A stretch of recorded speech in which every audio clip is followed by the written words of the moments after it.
We'll just welcome people as they come into the room. We'll give it a minute and a bit just to let people arrive and settle. If you're arriving in the usual time-honored way, if you'd like to, it's always good to know where people are from, and if you'd like to introduce yourself, if you have an organizational affiliation and maybe where you're joining us from, then please pop that into the chat while people are arriving. It's like I say, it's always good to know where people are from and what sort of group of people that we have here today. That would be good, and we'll start in a minute or so.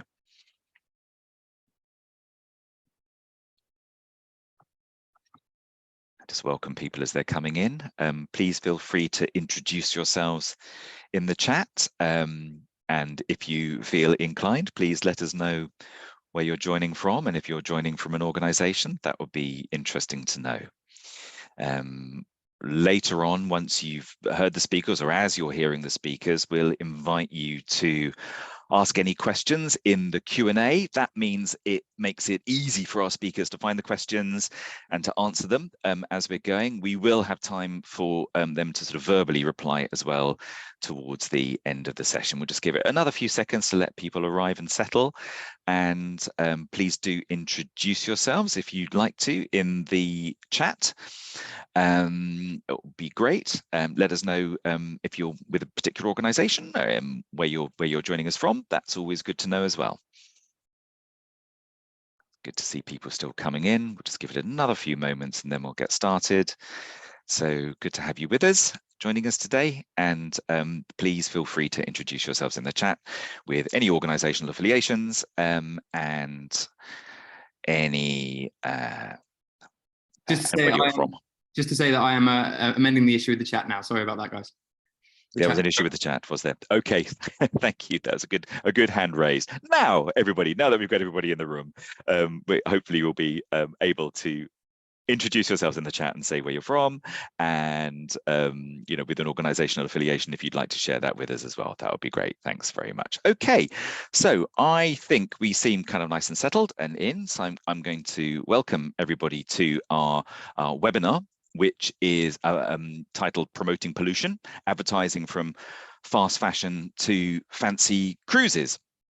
And the issue that we're addressing today is that it's become more normal, I suppose, to have a conversation about the negative impacts of high carbon advertising, but particularly with some of the more obvious candidates, things like the fossil fuel companies themselves, the SUV makers, particular drivers of one of the few big areas which is still pushing emissions up, and of course aviation, which is now in its bounce back mode from lockdown, when aviation as an industry virtually sort of closed down entirely. Those are areas where it's quite obvious to see the relationship between advertising pushing demand and rising emissions. But obviously, those are not the only issues. And where those things are concerned, we're already beginning to see at the local council level and other policy levels steps to tackle those kinds of adverts, that kind of promoting of high carbon products and lifestyles.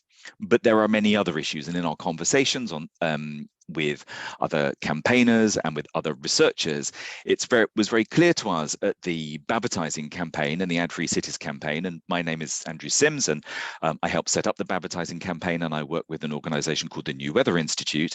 It's very clear to us that there are many other issues of concern where advertising is promoting high carbon products and lifestyles, and it's doing so, especially we have a particular focus on the industrialized, relatively wealthy countries, where if we don't start setting an example here about our ability to shift to lower carbon lifestyles, then it's setting an incredibly bad example for the rest of the world. Now, some of the areas that we are acutely aware of are areas like fast fashion, where on current trends at the moment, emissions from fashion are expected to rise something in the order of 50% by 2030, when of course in every sector they should be going down.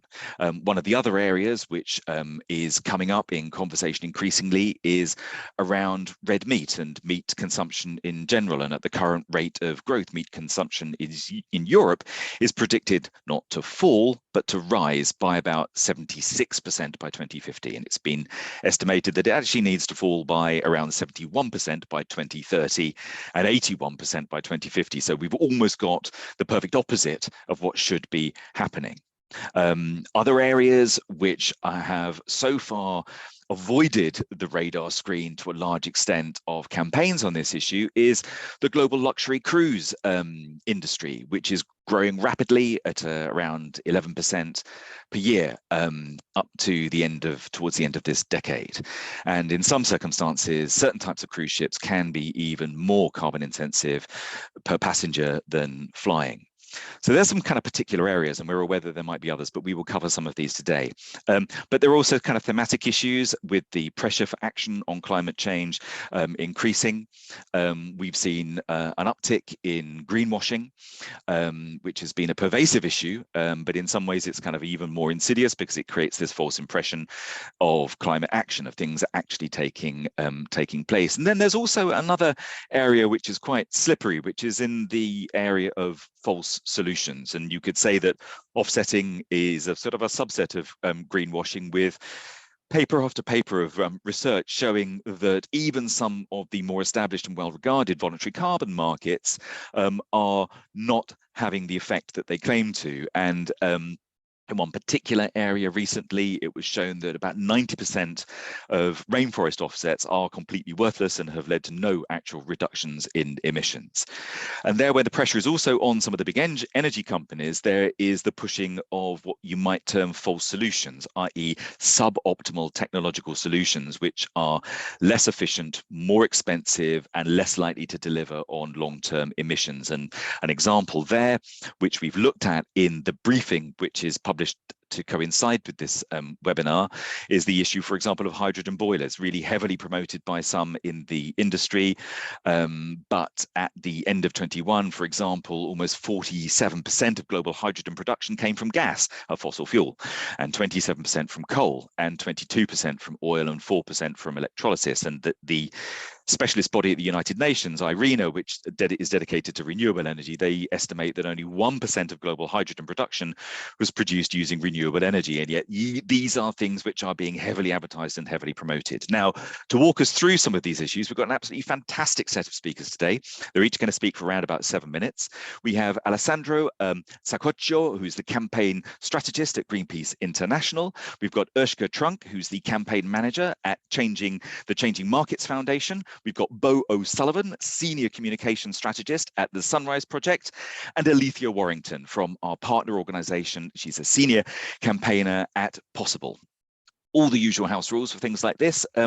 Please do use the Q&A function if you want to ask a question. That means that it can be answered as we go along, and keep everything nice and polite and respectable. And with that, I'm going to hand over to Alessandro to get us going. Alessandro.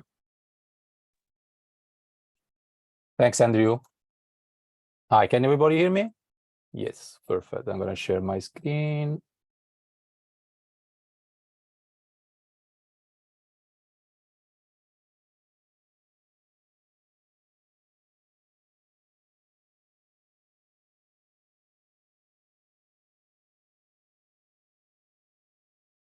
Yeah, it's loading, I see. Just give me a thumbs up when you see the presentation so I can start. Yes, perfect. So hi, everybody. Thanks, Andrew, for the introduction. Just one more time, my name is Alessandro. I'm a campaign strategist at Greenpeace International, and I work particularly on the food campaign. So I'm going to talk to you today about the Greenpeace campaign on meat in Europe, and I'm going to especially focusing on our work on meat advertising. So, I mean, we all know the environmental, climate, health impacts of the food industry, especially of the animal farming, livestock industry. So I'm not going to bore you with a set of data one more time, but that's the reason why since a few years we've been, as an organization, campaigning on on this goal, right? This ambitious goal of reducing production and consumption of meat and dairy by 50% by 2050. So this is a global goal, and as Andrew was mentioning, for high-consuming regions like Europe, it's even a taller order, and the reduction is much more drastic, looking at 70% reduction by 2030.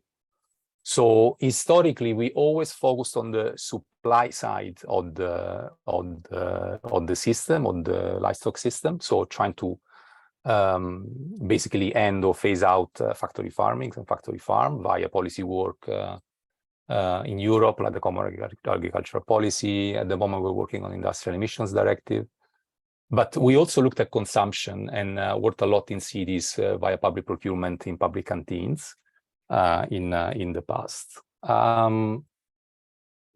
But a couple of years ago, we were trying to identify new angles and new entry points to really look at the supply side and the consumption side. And we identified in marketing and advertising as one of the biggest drivers of what we call bulk consumption of meat, especially. So we released 2 reports. The first one is called Marketing Meat, and it was basically aimed at spotlighting how much public money goes into the promotion of and the marketing of meat and animal-based products. The second one called Dissected, and this one is more looking and showing how advertising manipulates our minds in order to increase the consumption of meat. So on the first one, doing a bit of a deep dive on the Marketing Meat. So we launched this report in 14 countries in Europe, and trying to highlight the irony how there is actually a public policy in Europe called Agricultural Promotion Policy, which basically means that public money goes into the promotion of meat and dairy products, although we all know the environmental and climate impact of these product categories that these product categories have. So we launched the report demanding for such products to be excluded from the promotion policy, which back then in 2021 was actually under review by the European Commission. Just to give an overview of the magnitude of, I mean, we're not looking at ginormous amount of money. 252 million euros over 5 years have been allocated into the promotion of animal products. But it's just more like the irony and for it to be counterintuitive that we're trying to, introduce more sustainable lifestyle and diets and so on and so forth. And then there is public money going into the opposite direction, right? So, but just to give an overview of what categories are interested by this 776 million fund that is allocated on the promotion of agricultural products, of which animal products have a lion's share or a bigger share. But what happens with this money? Basically, it's just about funding campaigns. So targeting primarily younger generations, so younger segments of the population, engaging key influencers or promoting online campaigns like the Fake or Real that you can see on the left-hand side, which is basically questioning the real climate impact of animal husbandry, or print media campaigns like the Become a Beefitarian that is trying to mimic the term flexitarian that was quite in vogue back then and still now. We saw quite some media hits and social media coverage on this issue, and especially in German-speaking media, and it was also picked up a lot by finance magazines. And as a result of this, the meat industry, especially Copa-Cogeca, which is a big meat and dairy lobbyist group in Brussels, responded with an op-ed using what I would say a classic distraction strategy, trying to say that if animal products are not promoted via public funds, then we will be promoting lab meat. Also, the Agri Commissioner, the European Commissioner for Agriculture, responded. De facto, and we like to believe we contributed to this sort of half success, the review of the policy, or the promotion policy, is on hold since 2021. So it didn't manage to get it through. And I say half success because, of course, with a bunch of other organizations, we are campaigning for this review to actually happen, and the ultimate goal is the exclusion of animal products from the policy and from the funding.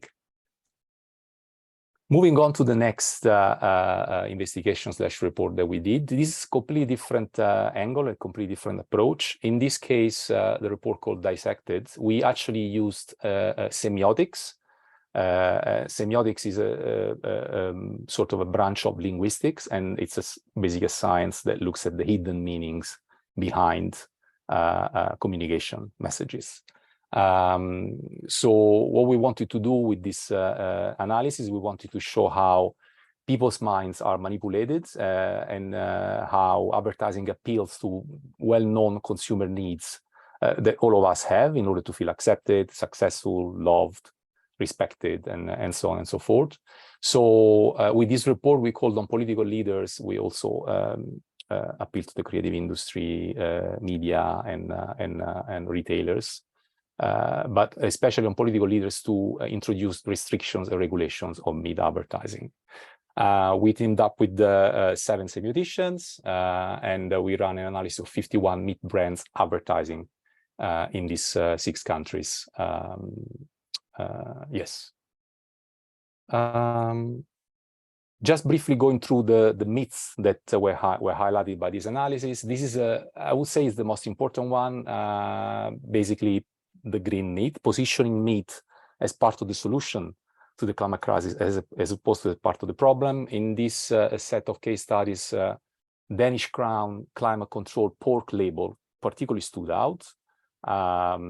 Also because after a lot of criticism, this label had to be phased out. Many NGOs complained to the consumer ombudsman. There was a court case ongoing as well, and a lot of resistance from retailers, which pushed the company to actually phase out this label, which doesn't exist anymore.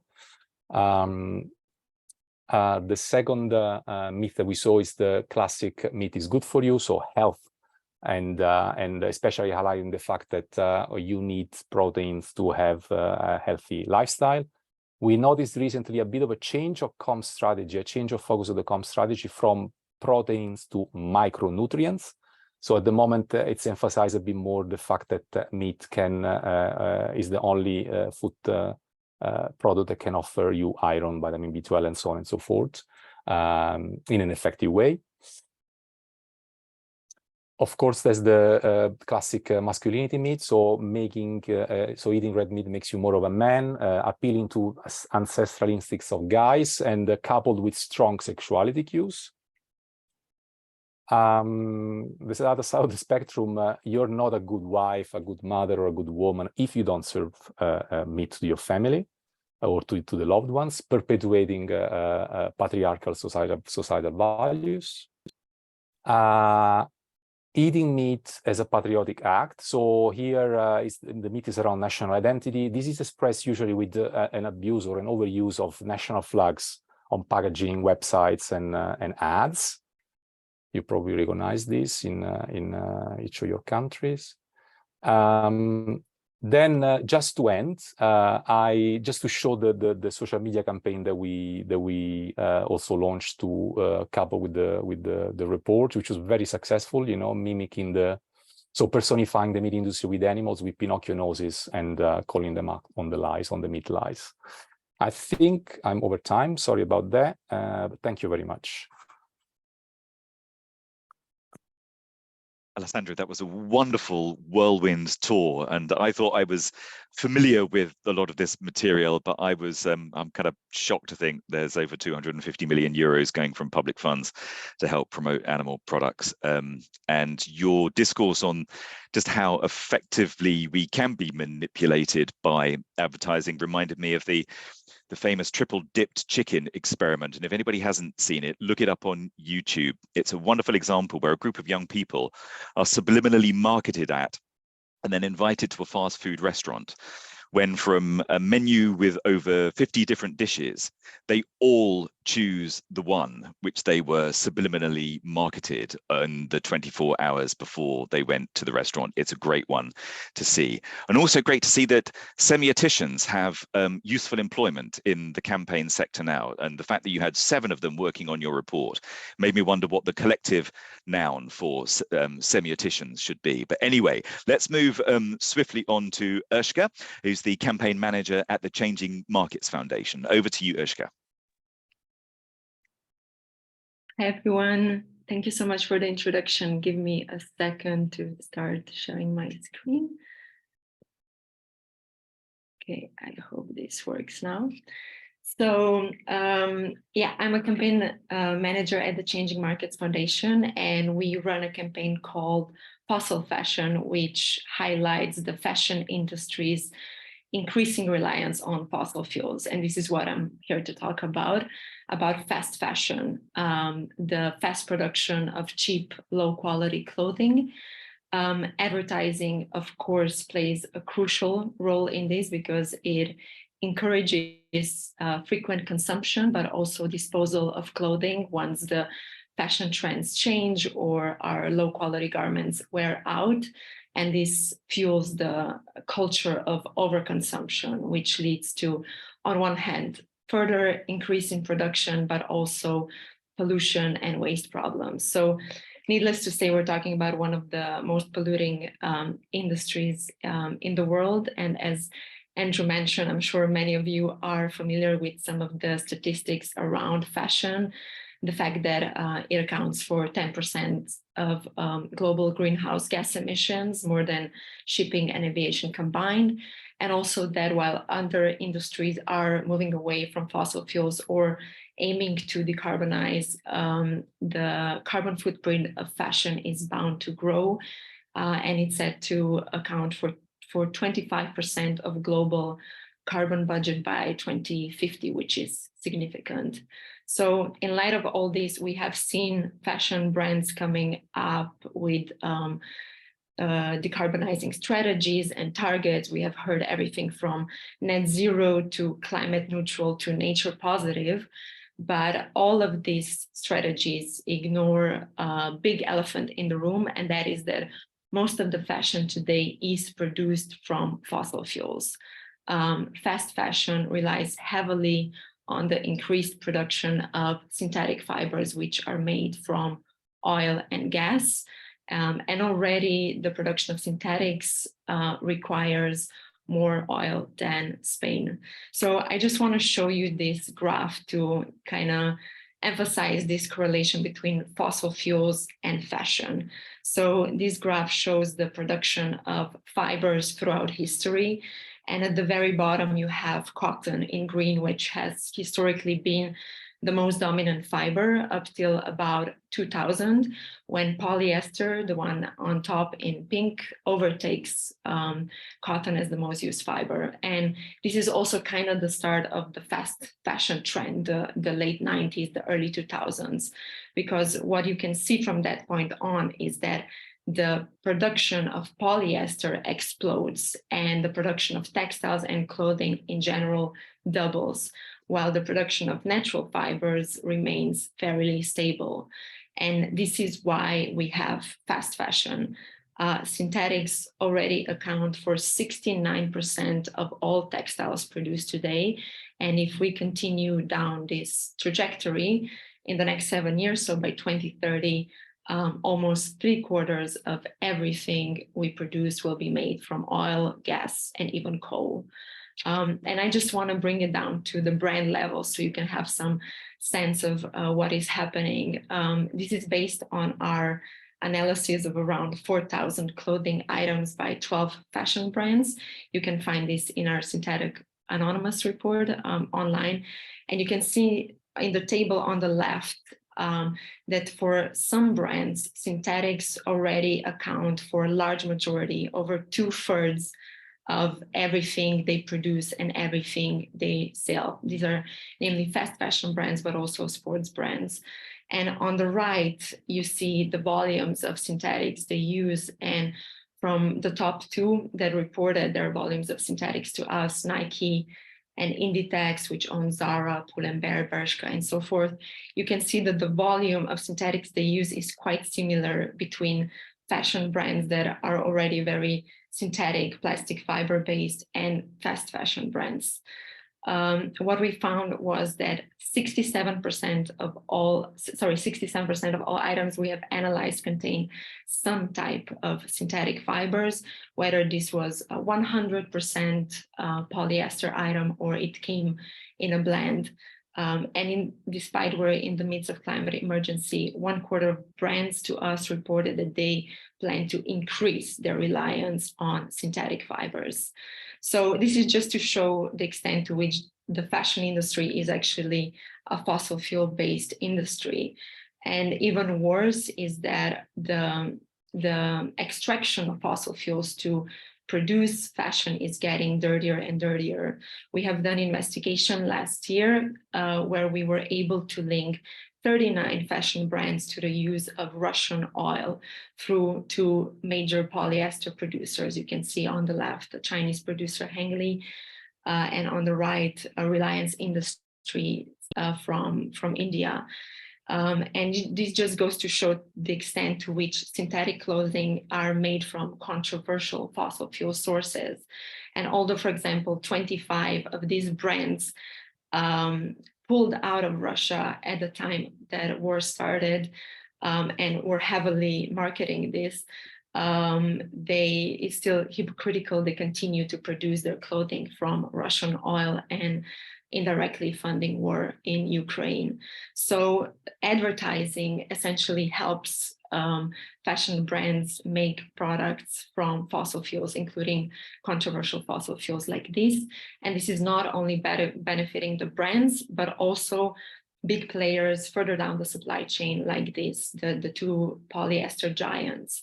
For example, Reliance Industries basically increased their import of Russian oil 12-fold from the time before the war started till July last year, because it was importing discounted Russian oil and then making polyester garments, selling them to countries with sanctions against Russian oil.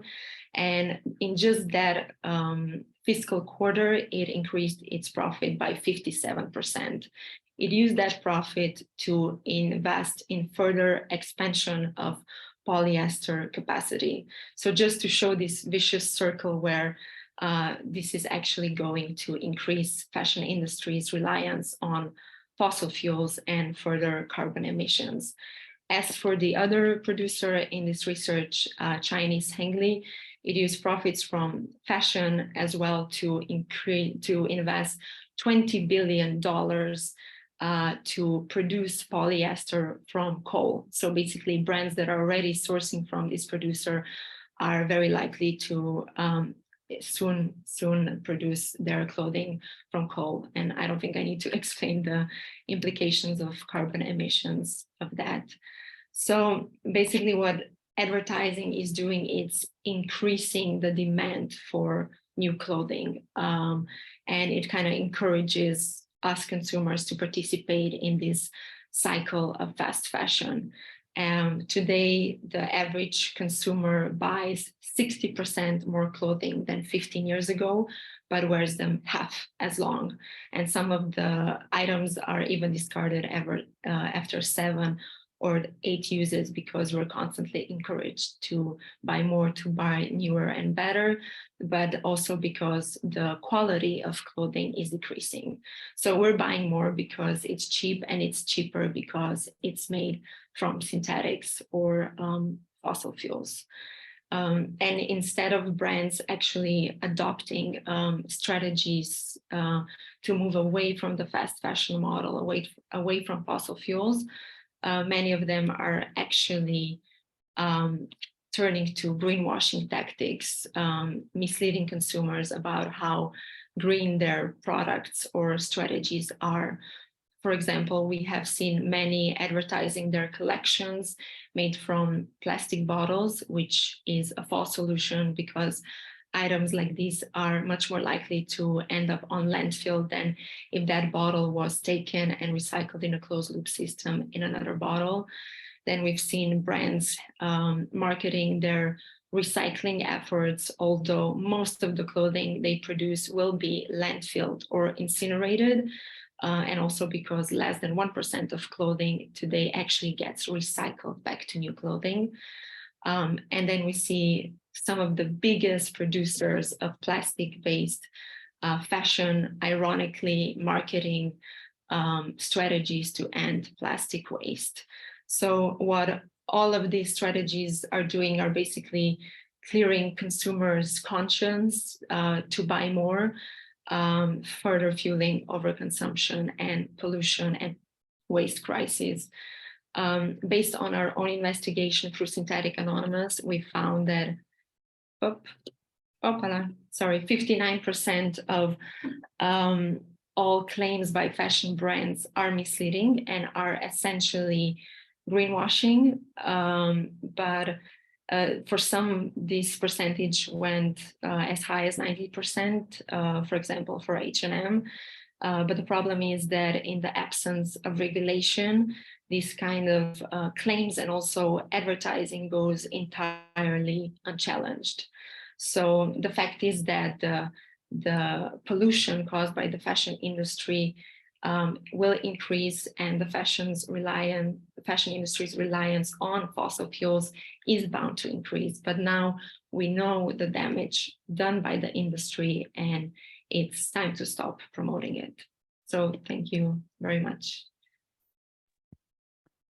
Eshka, thank you so much. In your quietly spoken way, you've given an absolutely devastating story, an untold story, a largely unknown story there. And I think a lot of people are going to walk away now thinking of fast fashion as being synonymous with the fossil fuel industry. And the threads of connection that you point out to, I suppose many people might have been aware of issues around fashion like sweatshops, but the idea of those threads of connection back to Russian oil and unknowingly, perhaps unwittingly funding conflict and many other bad things, and the degree of unsubstantiated green claims. It's really stunning stuff. Thank you so much. That was a brilliant presentation. So now I'm going to move on to Bo O'Sullivan, who is the Senior Communication Strategist at the Sunrise Project. Over to you, Bo. Yeah, thanks so much. And it's really great to be here. I also want to thank my other panelists who've just gone, because I feel like I've learned so much and managed to scratch below the surface of the meat industry and fashion industries and what they're up to and just how harmful it can be. I'm gonna share my screen.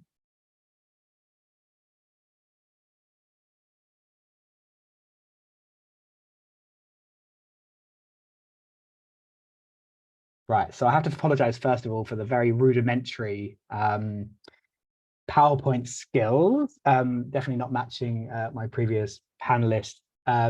Nor I think will this be as academic, but hopefully no less interesting. So I'm going to speak a bit about, first of all, I'm Bo O'Sullivan. Yeah, I work at the Sunrise Project on a campaign called Bank on Our Future, getting the world's largest banks to funding fossil fuels, which is no mean feat, as you'll agree.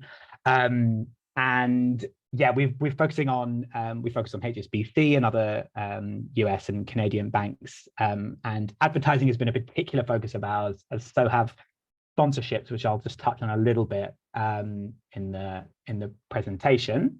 So a couple of things we've managed to do, I'll talk a little bit about, is really managing to kill some banks' green ads all over the UK. And something we're starting to do now is take on some of the banks' sponsorships as another form of harmful advertising and paid advertising, which banks very much benefit from at the expense of consumers and the climate. And obviously, as you know, banks, I don't need to kind of tell you, these banks sit behind and are a catalyst for all of the industries that we're speaking about today. And of course, banks are very much on the hook for driving up emissions, expanding the scale of fossil fuel industries across the world. And I'll just talk a little bit about this campaign that we worked and supported Ad-Free Cities on. So around COP 26 in October 2021, we saw HSBC's adverts popping up all over the UK and in London, in Bristol, really trying to show just how much they were doing on sustainability.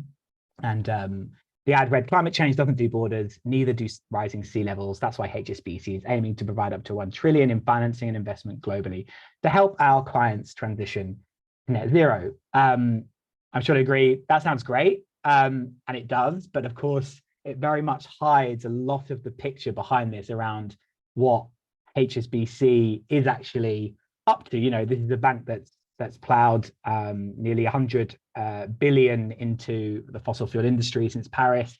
So Ad-Free Cities filed a complaint with the Advertising Standards Authority, claiming that this ad and other ads that appeared were guilty of greenwashing by omission. And that is to say that they didn't fully represent to consumers, they were misleading. They didn't fully represent the consumers the net impact of banks on the climate, which is huge. And banks are now, you know, starting to take some responsibility for this, but not nearly enough. So one tactic that, you know, that's quite effective is to be able to kind of really intervene in the greenwashing that they're doing through their out-of-home adverts, correct their claims, and try and get some, you know, some national or industry-wide bans on their advertising. So after a whole year of back and forth and lots of work in between with the Advertising Standards Authority, there was quite a landmark ruling where the ASA ruled that indeed these adverts were misleading. And this was huge. This was a really big deal at the time in October, because it was the first time that a bank had been really punished for greenwashing in an obvious and very obvious way. And it was kind of all over the media in the UK. And it's really hard to kind of you know, understate the impact that ruling had. And we've heard now that lots of banks have stopped advertising their green credentials now for fear of reprisal and for greenwashing, which is great. But of course, you know, we need to stop banks advertising their green credentials across the board now, because we just haven't got time to waste. And this was the ruling. I won't go through it, but yeah, it was quite landmark and quite revolutionary at the time. We need to see much more of that. A similar thing also happened. Campaigners in the Netherlands, and brilliant campaigners for fossil-free Netherlands, took inspiration from this and filed a similar complaint at ING, Netherlands' largest bank, on the same grounds, and that was also successful. So it's happening now, and I think everyone should take inspiration with the other local ad regulators.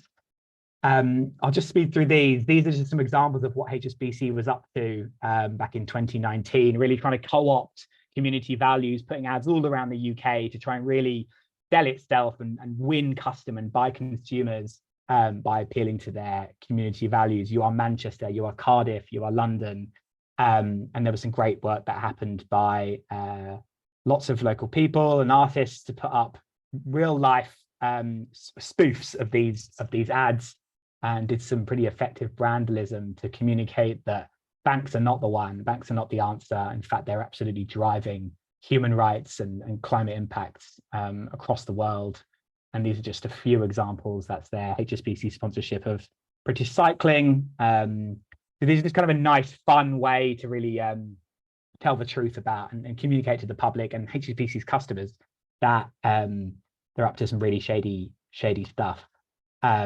And then what we're looking at now is focusing now on Barclays and trying to get some real climate commitments out of them to stop funding new fossil fuels across the board. And this year they've taken on a couple of new sponsorships of cultural events, the Isle of Wight Festival that just happened, and now the coveted Wimbledon sponsorship. They've taken over from Robinsons, and this is a £20 million deal. So I guess it's just pocket money to Barclays, but they gain a lot from this relationship and from this deal. So we're really trying to disrupt this. This is another way that banks use to kind of buy street cred, and Barclays has suffered a lot recently because of its climate, from the climate community, and celebrities really calling out the bank for its impact on climate. So we think it's really using this year to really up its marketing and buy back some credibility. And obviously everyone loves Wimbledon. It's a British institution, and they're trying to really profit from that and capitalize on that, people's association with Wimbledon, and then the resultant association with Barclays as a bank. They try to gain custom that way. So just some, maybe not. No, there we are. Again, very rudimentary slide here, but lots of exciting things happening here. With next week, there'll be a bunch of celebrities and high-profile figures calling out Wimbledon for this deal. We've got lots of journalists challenging Wimbledon over the fact that obviously Wimbledon cares a lot and tries to do a lot on sustainability, and has become under a lot of pressure because of its climate impact. Lots of journalists challenging Wimbledon around kind of the process for taking Barclays on as a sponsor. Wimbledon has a commitment to taking climate action through its partnerships, and we think that very much they've forgotten that commitment as Barclays waived its wallet, and some fun actions like stickering and leafleting and brandism stuff and events around the championship, the tournament, which kicks off next week. Yeah, I just thought it was nice. Just sponsorships are a big part of this, and also they're a form of advertising that companies use in the same way they do ads. So yeah, lots of work happening on that. I'll be excited to update everyone on later. Check. Checked in, checked out, absolutely fantastic, Bo. Extraordinary the degree to which now looking across these different areas, things which might appear to the sort of less informed eyes being entirely innocuous, from fashion to food and tennis, but all floating on a sea of fossil fuels to some degree or other, and making those connections. Some fantastic campaigning work going on there. And also we see the appeal of these seemingly innocuous activities like tennis for their power to normalize a brand. Sport, especially in the last few months, has seen especially at the luxury end with things like golf, a virtual sort of takeover by oil money. Tennis is going the same way directly as well as through finance. There's been big Saudi interest in the game, and something that Freddie and I work on, and we're seeing all over the place. I'm just going to kind of suggest to people, if you do have questions, even if your question is what the hell, having heard a lot of this, do please put your questions in the Q&A so we can come to them in the time that we'll have remaining. But with that, we're now going to go to our last presentation with Alethea Warrington, who's the senior campaigner at Possible. Alethea, over to you. Hi everybody, I am just going to share my screen. Can everybody see that okay?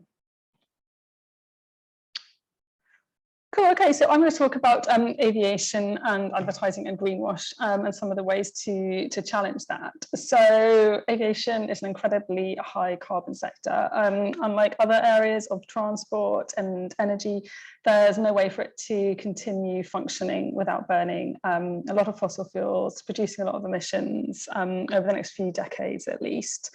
So there might be some technological solutions at some point, things like alternative fuels, maybe we'll be able to do a little bit, but they're either not available yet and won't be for some time, if ever, or they don't actually work.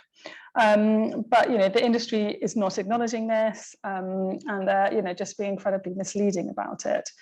There's increasing pressure on airlines and airports to take action on emissions, and they're responding to this pressure with an incredibly dishonest strategy. So they're pretending that they can use those techno fixes to get into line with net zero, and they're really using this as a sort of cover up to try to push through airport expansion and a huge increase in demand.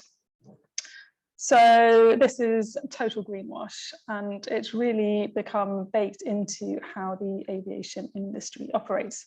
So it's in their adverts, it's also in their sustainability reporting on their websites, the way that they market themselves to customers, the way that they try to sell things like offsets. You know, it's even in the way that the entire debate around aviation decarbonisation has been framed. So things like SAF, which is the acronym that stands for Sustainable Aviation Fuels, you know, but they're actually nothing of the kind. You know, these alternative fuels are not a magic bullet for emissions. And actually, to the extent that they exist at all at the moment, or are actually being used at all in planes, they're being made out of incredibly dodgy things like animal fats, which of course are incredibly high carbon and not something we should be running planes on at all, and are certainly not any kind of solution to the climate crisis. So I'm going to do a quick tour through some of the ways that airlines and airports are approaching, trying to sell their industry as part of the solution to the climate crisis rather than part of the problem. And apologies that a lot of what they're producing is fairly nauseating.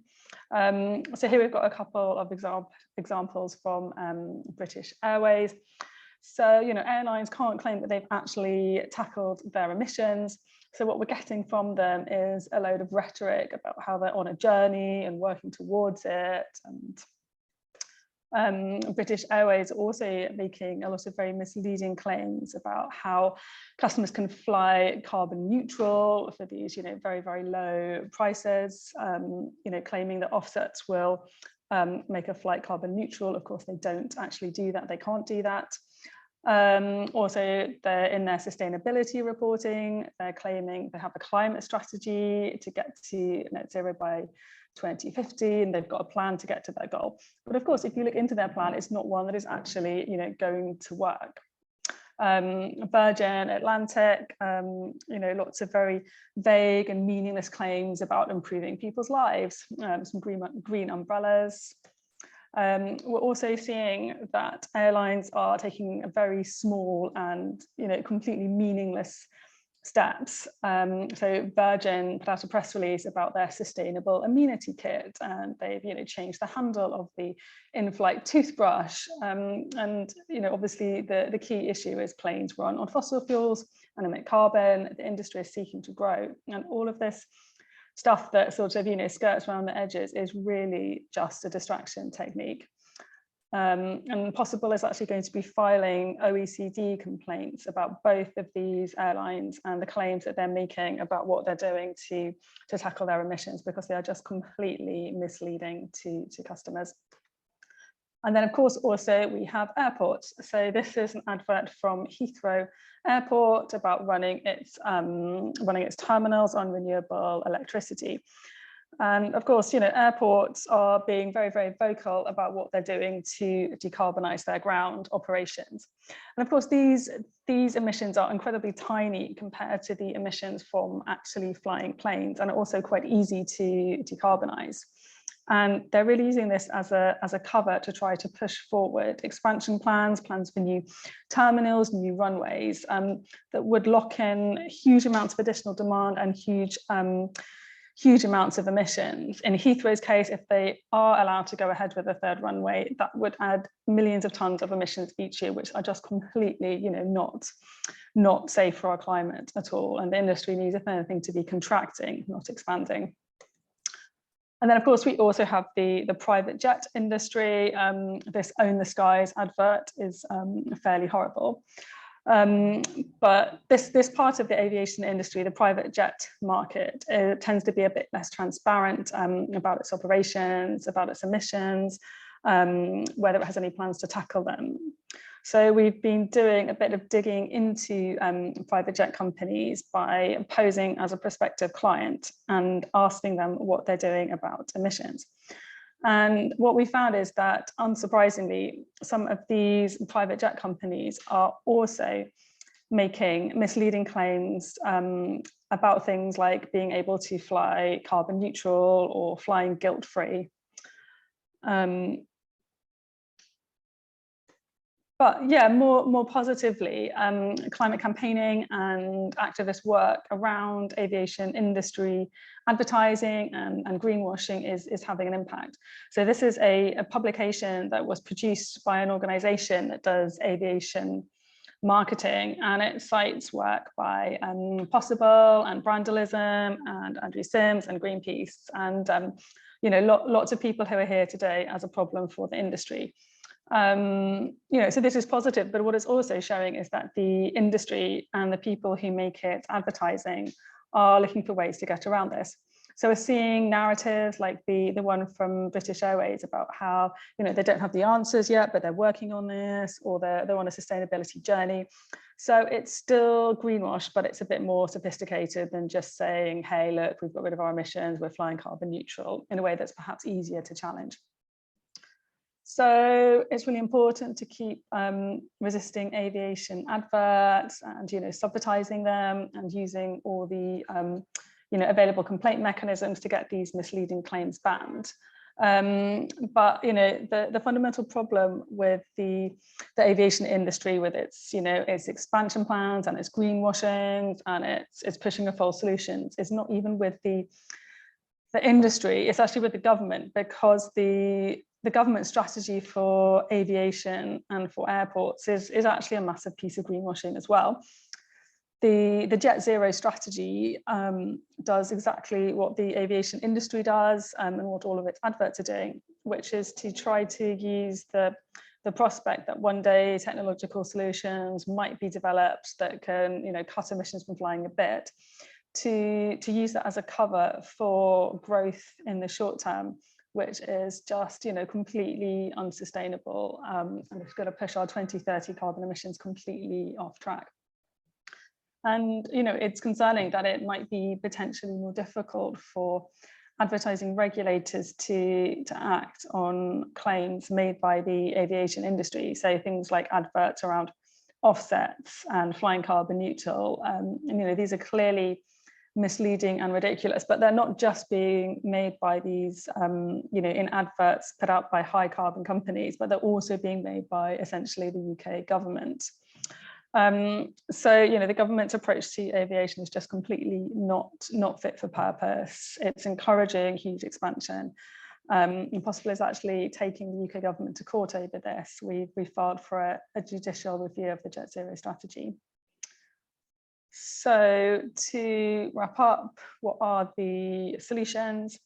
So obviously we need to keep challenging high carbon advertising, pushing back on the fossil fuel industry's attempts to normalize its emissions, or claims that it's going to stop emitting when it's clearly doing nothing of the sort. And, you know, as I think we've seen from everyone today, these companies feel, you know, they want to portray themselves as just, you know, essential part of normal consumer life, but they're not. They're part of the fossil fuels industry. They're part of the problem. They're not normal. We need to denormalize them.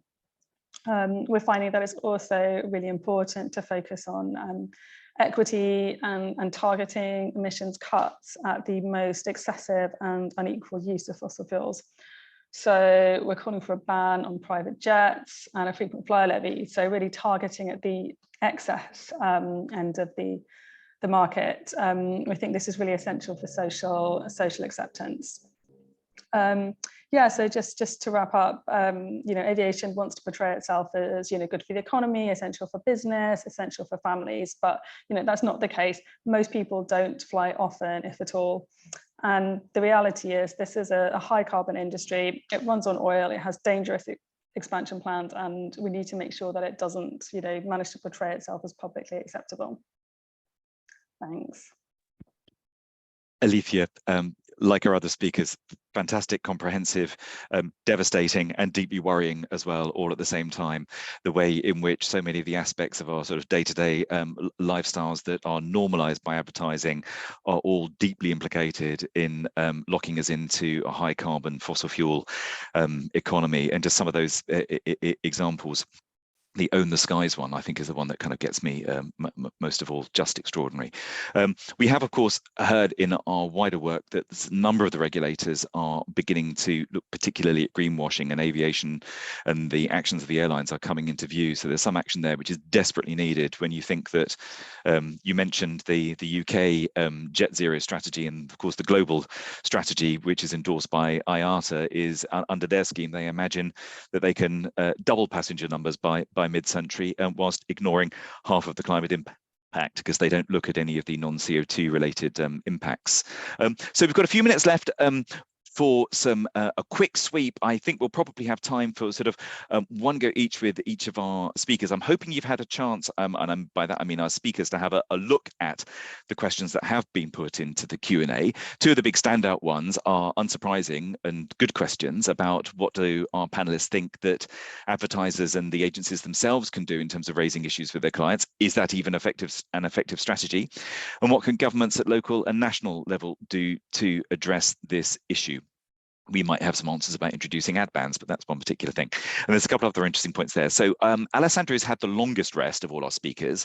So I'm going to go back to Alessandro and call on you to give us any thoughts on any of those questions that have been raised. Alessandro. Yes, I mean, on the first one, what can agencies especially do, and advertisers? I think I would like to point to there's a couple of actually very good campaigns, public campaigns out there. One is Clean Creatives, and the other one is Purpose Disruptors. Especially on the second one, I think they have a good transition plan with clear demands towards advertising agencies. I mean, their objective is, what this organization is to basically is to transition the advertising industry towards reducing their emissions. And I think of course they can introduce internal policies that with some clear indications about brands they cannot work with.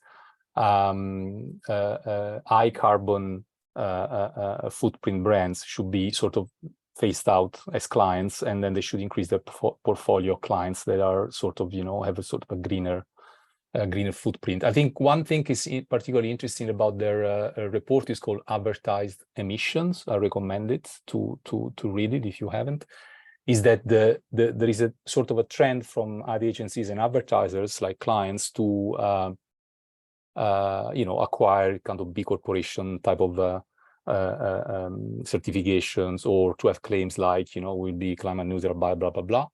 But they predominantly focused on scope 1 emissions, which means emissions that they generate themselves in the agency. So they're going to put solar panels on their building. They're going to change their catering policies and so on and so forth. But I think the major impact happens upstream or downstream, with the products they are produced and that they advertise and when they are consumed, right? So I think they need to include scope 3 emissions into their policies. And that would be a serious plan towards a credible sustainability positioning for them.